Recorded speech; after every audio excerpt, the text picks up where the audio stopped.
آج ہم مزاروں پہ سجدہ کر رہے ہیں، اور میں کہتا ہوں حضرت جب کسی مزار پہ سجدہ ہوتا ہوگا، صاحب مزار پہ اندر کیا گزرتی ہوگی، میں یہاں کیا پیغام لے کے آیا، وہ یہ میرے مزار پہ یہ کام کر رہے ہیں آج۔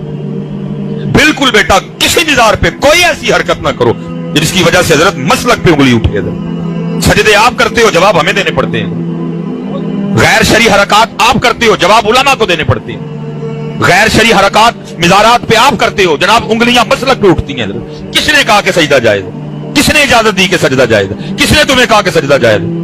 بلکہ بزرگوں نے تو یہاں تک احتیاط لکھی، ان کا ہاتھ بھی نہ لگاؤ حضرت، سائڈ پہ دائیں طرف کھڑے ہو جاؤ، قرآن پاک پڑھو، سورہ یاسین پڑھو، درود تاج پڑھو، سورہ مزمل پڑھو، ان کو تحفہ پیش کرو اور ان کے وسیلے سے اللہ کے حضور دعا کرو حضرت۔ لیکن ہم نے حضرتی مزارات پہ وہ کام شروع کر رکھے ہیں، انگلی مسلک ٹوٹ رہی ہے، جواب علماء کو دینے پڑ رہے ہیں۔ حالانکہ کہیں جو کچھ بھی ہو رہا ہے کہیں نہیں لکھا حضرت، نہ ان لوگوں کی یہ تعلیم تھی۔ وہ یہ تو تہجد گزار لوگ تھے حضرت، ہے کوئی تہجد والا بیٹھا؟ وہ بھائی یہ تو وہ لوگ تھے جو ایک دن میں ایک ایک قرآن تلاوت کیا کرتے تھے۔ ہمیں قرآن کھولے ایک ایک سال ہو گیا حضرت، رمضان میں کھولا تھا، رمضان تک اگر زندہ رہے تو پھر کھول لیں۔ یہ تو بھائی ایک ایک دن میں ایک قرآن پڑھنے والے تھے، یہ تو تہجد والے تھے، یہ تو 500 نفل پڑھا کرتے تھے، یہ تو سارا دن اللہ کا ذکر کیا کرتے تھے، یہ تو سارا دن درود پڑھنے والے لوگ تھے، یہ تو نرم دل لوگ تھے، یہ تو محبتوں والے لوگ تھے۔ ذرا خود کو دیکھو کیا لیا ہم نے ان سے حضرت۔ آپ کو مکمل طور پر ویڈیو سمجھ میں آ گئی ہوگی۔ یہ ہے مولانا سلیمان صاحب قبلہ، جو اہل سنت والجماعت سے تعلق رکھتے ہیں اور بڑے اچھے انداز میں آپ کو سمجھانے کی کوشش کی ہے۔ یہ ان لوگوں کو سمجھانے کی کوشش کی ہے جو اپنے آپ کو دعویٰ کرتے ہیں کہ ہم اہل سنت والجماعت سے ہیں، اور مزاراتوں پر جا کر کے وہاں پر چادروں کو چوم رہے ہیں، وہاں پر چوکھٹوں کو چوم رہے ہیں، اور دیکھنے میں آتا ہے کہ سجدے بھی کر رہے ہیں۔ بہرحال میں تو اس کو نہیں مانتا کہ وہاں جا کر لوگ سجدے کرتے ہیں۔ دیکھیے، لیکن سجدہ جیسا طریقہ ہوتا ہے ان کا، لیکن سجدہ نہیں ہوتا ہے، اور نہ ہی ان کا اس طرح سے عقیدہ ہوتا ہے کہ وہ مزاروں کو سجدہ کر رہے ہیں۔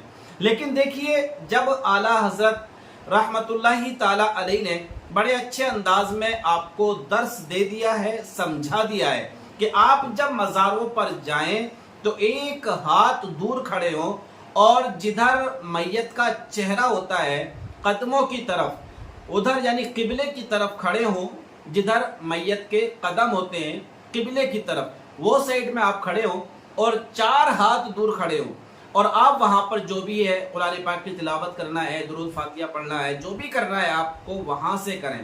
تو دیکھیے، یہ کس نے بتا دیا ہے؟ میں اکثر ویڈیو اس تعلق سے بناتا رہتا ہوں اور بتاتا رہتا ہوں کہ کہیں نہ کہیں اس میں کوئی نہ کوئی تو پروپیگنڈا ضرور چل رہا ہے، اور یہ ان لوگوں کے پروپیگنڈے ہیں جو خاص کر کے سجادہ نشین بنے بیٹھے ہیں یا خانقاہ کے سربراہ بنے بیٹھے ہیں، جنہیں علم سے کوئی لینا دینا نہیں ہے، مذہب اسلام سے کوئی لینا دینا نہیں ہے، اور صرف اپنی دکانیں چلا رہے ہیں۔ میں اس بات کو پھر کہوں گا، ورنہ ہمارے اہل سنت والجماعت کے جو مفتیان کرام ہیں، جو علماء کرام ہیں، جو اسلاف گزرے ہیں، جو بزرگان دین گزرے ہیں، الحمدللہ ان کا عقیدہ تو یہ ہے جو مولانا صاحب بیان کر رہے ہیں۔ یہ جو مزارات پر جا کر کے پیشانیاں ٹیک رہے ہیں، سجدے کر رہے ہیں، یہ ان کا اہل سنت والجماعت سے کوئی تعلق نہیں ہے، بلکہ صحیح معنوں میں اہل سنت والجماعت کو بدنام کرانے کے لیے انہوں نے یہ ذمہ اپنے سر پر اٹھا رکھا ہے، جو مزاروں پر جا کر اس طرح کی حرکت کرتے ہیں۔